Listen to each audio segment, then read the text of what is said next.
Welcome to another episode of Boom and Bust. I'm your host, Tony Clement. I'm here at the News Forum, where all voices matter. With budget season almost upon us, there's lots of advice going around. We're pleased to have with us today Dr. Christopher Ragan. He is the director of the Max Bell School of Public Policy at McGill University in Montreal.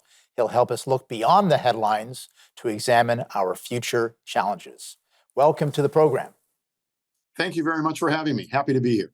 I guess you had a recent Substack article, which I did have the opportunity to read, and you were talking about how Chrystia Freeland, our finance minister, must concern herself with certain long-range challenges. Let's go through those to start off our conversation, starting with population aging. Can you tell us more about that? Sure. Well, so, there's nothing fundamentally wrong with growing old. My father always used to say it's better than the alternatives, and I think he's quite right. But what's interesting about the Canadian population, and this is true in many Western countries, is that there were a large number of people born, what we call the baby boom generation, basically between 1946 and the early 1960s. And those people started to hit retirement age about 10 years ago, and they're going to be hitting, more and more of them are going to be hitting retirement age over the next 10 or 15 years. And what that presents some fiscal challenges for our governments. And I don't just mean the federal government, I also mean our provincial governments. So on the federal side, as those people get beyond age 65, they then start to draw old age security. And if they're low income seniors, guaranteed income supplement. Those two things together are the single largest item in the federal budget, and they're probably the fastest growing. They're about 65 billion now and growing. So that is a challenge to see that growth over time, over the next 10 or 15 years. But it's also the case as people get old, they typically then represent a larger drain on a public healthcare system. Right. So we spend way more per person for somebody that's 75 years old, for example, than somebody that's 40 years old. It's probably about 3 times as much on a per person basis. And so as the population ages, not only do we give them more elderly benefits, but we spend more on healthcare. Now, I think it's good that we actually spend on healthcare, but just the simple fact of it is that this is going to be a fiscal drain. Now, the OAS and the GIS are a drain directly on the federal government. The rising healthcare costs, and those typically are about 45% of the budget in a province, and fast rising. Mm-hmm. So every provincial premier and finance minister knows that rising healthcare costs is a big deal. And so as those costs rise, that's going to be a drain on the provincial budgets. But as we have seen in the last week or two, that then leads to this kind of federal provincial fiscal dance about who's going to pay the money and how much. So this all adds up to a serious fiscal crunch over the next 15 years. Right. I don't think this is an emergency, by the way. I think this is just something that finance ministers, federal and provincial, they have to be thinking about, and we have to be preparing for.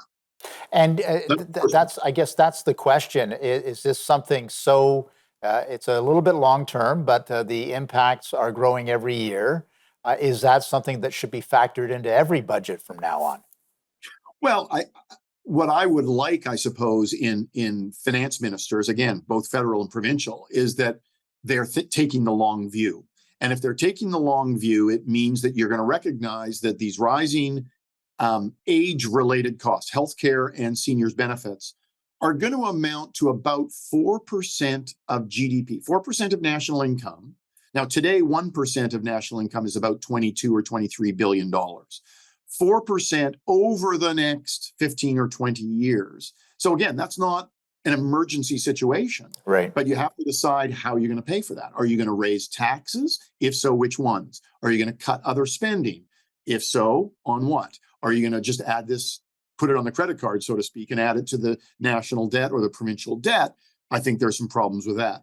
So I'm not saying exactly how it needs to be addressed. I think we can have a big debate about that. But the point of this column is we need to be talking about this. We need to be thinking about it and planning for it. Indeed. And of course, what better time to do so than during the budget discussions? Obviously, The finance minister's kind of in the final stages of that. We're going to take a short break, and we're going to hear from Dr. Ragan again after the break. Particularly, I want to just drill a little bit more deeply into the healthcare costs and then go on to some other long-term concerns. We'll take a short break. Please stay with us.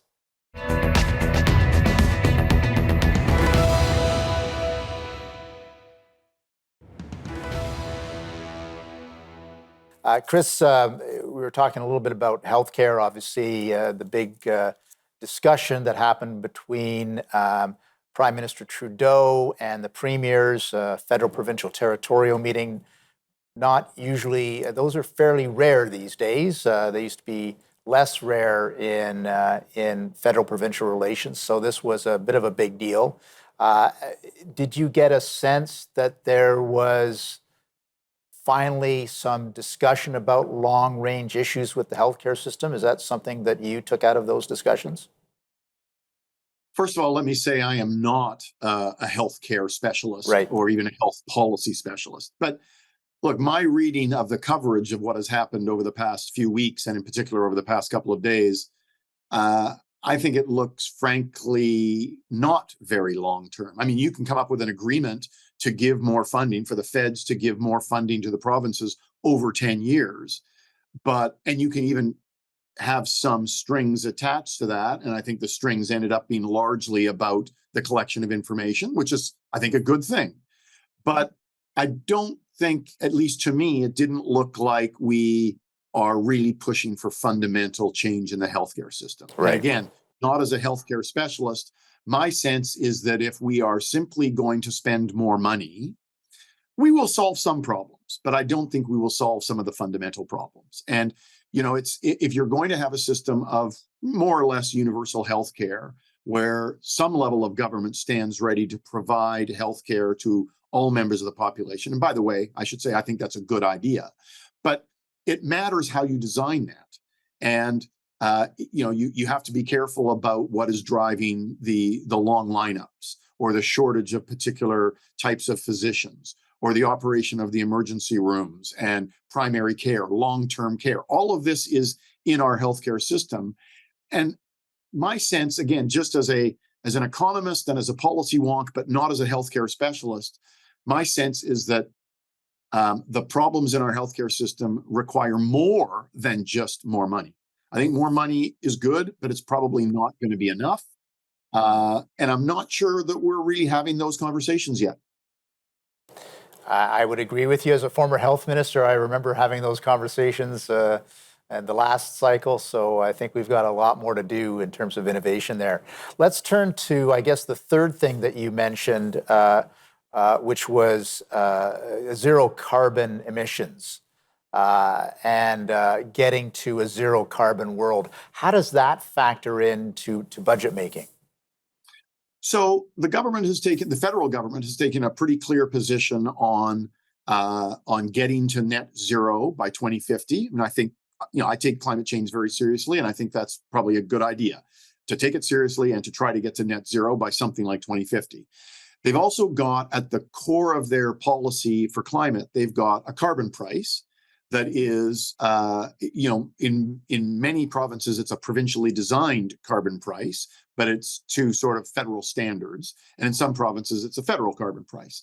But in any event, that carbon price is now across the country, and that carbon price is going to rise to about $170 per ton of emissions by 2030. That carbon price will, I think, be responsible for a large amount of the emissions reductions that the federal government is trying to get by 2030 across the country. But it's not going to get us everywhere by 2030 that we want to get, and it's not going to get us all the way to the 2050 targets. So the government is thinking now about policies beyond the carbon price, and they've introduced some, and I have no doubt that they will be introducing others. And that's really where what my column is addressing, is that I'm actually a fan of a carbon price approach, but I also recognize that a carbon price can't do everything. But then you start thinking about what other kind of policies you need to introduce. And I think we are going to be in a world over the next 20 years where the federal government is going to be using public investment to develop some of the new technologies that we're going to need. Some of that will be purely public investment. Some of it will be probably public-private partnerships. Right. Some of it will be policies to incentivize private investment. So I think we're now very much at the beginning of a bunch of policies on the investment side, again, public, private, or PPPs, that are going to be driving the clean investment that we need and to drive the energy transition that I think we're going to want to see and need over the next 20 or 30 years. And I think that's going to be expensive, is really the key point. And so it's very hard to figure out exactly how expensive that's going to be because we haven't really started doing it. But I think it's probably measured in the tens of billions of dollars over the next 10 or 20 years. So that's just a big item. If we bundle it all together, that's just going to be a big item that's going to cost the federal government some money. So we should be thinking about that.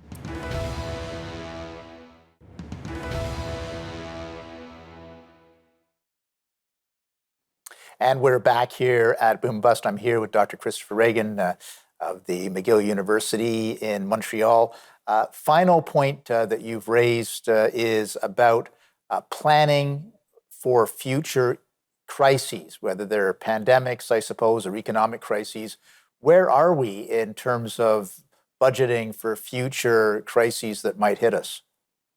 Well, so of course you don't know what the crisis is going to be, but and I don't claim to have a crystal ball, so I don't know what the next crisis is going to be, but I'm pretty sure there's going to be something, right? So it might be a run-of-the-mill recession, it might be a bit of a financial crisis, it might be another pandemic, it might be something we've never seen before, as the pandemic was really something we've never seen before. So I think again, what fiscal prudence would demand from a finance minister and from a government is to say, let's make sure that even though we don't know what is coming at us in the future, let's make sure we are fiscally prepared. And what I would say that really boils down to is making sure that you've got your debt to GDP ratio, which I think is a pretty good measure of our ability to respond to a future crisis. So get that debt GDP ratio down to a pretty low level. Now, just before the financial crisis in 2008, our debt to GDP ratio was 30% plus or minus a little bit. Right. And what that meant is that when the financial crisis happened, and that was a big crisis, as you recall, you were in government at the time, that low debt to GDP ratio allowed the Canadian government the fiscal room to come up with a pretty aggressive policy response. We could go in, we could design a pretty substantial fiscal expansion, as we did, and I was an outsider at the federal government at Finance Canada, working with Jim Flaherty at the time. But it allowed the federal government to design a quite aggressive fiscal response to kind of take off the edge of that recession coming from the global financial crisis. And then pretty quickly we unwound that. And I think you want that ability when the next crisis comes along. So right now, the debt to GDP ratio for the federal government is about 42%. If you believe the government's charts in its budget, then that 42 will decline gently and, we'll probably be in okay shape. But some people are pointing out, I think quite credibly, that, that path may not fall so well, and the government may not be able to control its spending to the extent that it kind of claims that it can. And I just think we've got to take the possibility of a future crisis a little bit more seriously. And that means being a little bit more aggressive in getting that debt GDP ratio down. And I think what that leads to is ultimately it leads to a pretty close examination of our priorities, our fiscal priorities, because government can't do everything. So let me stop there, and maybe you want to ask about that. Yeah, I do, because I think part of the analysis just of the recent health care talks are that really the government of Canada doesn't have a lot of fiscal room. If they wanted to give $100 billion rather than $42 billion and really drive change, they actually don't have that capacity. So is this something that's infringing on the public policy choices that are available to politicians at this particular juncture? Yeah. So when I talk about a government having or not having fiscal room, I guess at the heart of that idea is the notion that there are limits to what governments can spend. So I think there are limits to how high you can put taxes, whether you're Right. talking about personal taxes or GST or corporate taxes. I think you start doing economic damage when those tax rates get high.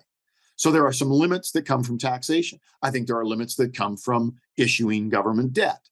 And so when you start taking these limits seriously, but at the same time, you say, well, there's a bunch of priorities we want to spend on, like health due to aging or investments in clean technologies, then I think you connect those ideas and you say, oh, well, maybe what we have to do is let's spend on those priorities, but let's spend less on the low priority items. But that forces you as a government to say, let's actually go through an exercise Right. where we identify low priorities. Now, Paul Martin did this under the Chrétien government in the mid-1990s. They had a program review. There was a very substantial exercise that actually led to budget cuts in most departments, not just a few, but most departments. And then it really put Canada on a much better fiscal footing. And I think the time has come to do that again, and not just to free up a few billion here and there, Right. but to really think about what are our low priority items, because we can't do it all. Indeed. We're going to take another break, so please stay with us. A very interesting conversation. We'll be right back.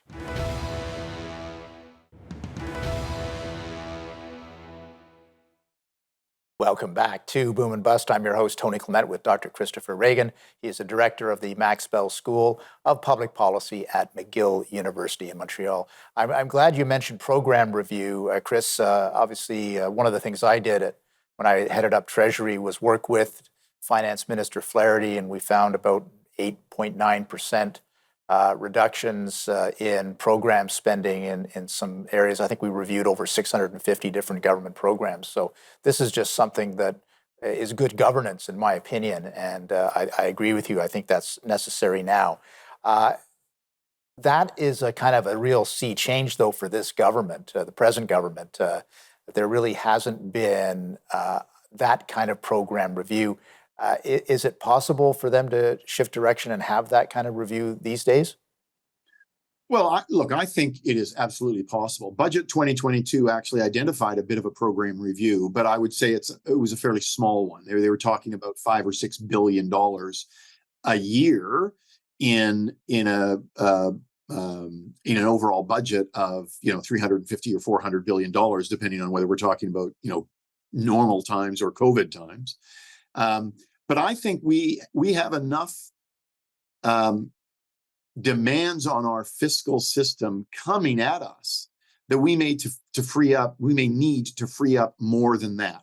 So I think, to me, that means a bigger system. And to me, it's not a bigger system of program review. And it's not just where can we cut the fat.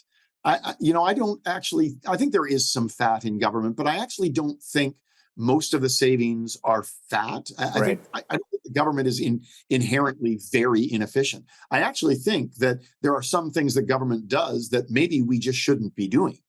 And then you have to really think about that. So I think you could have a debate, for example, about regional economic development programs. Right. Do those really work? And what's the effectiveness of that billions of dollars of spending? And that's just one example.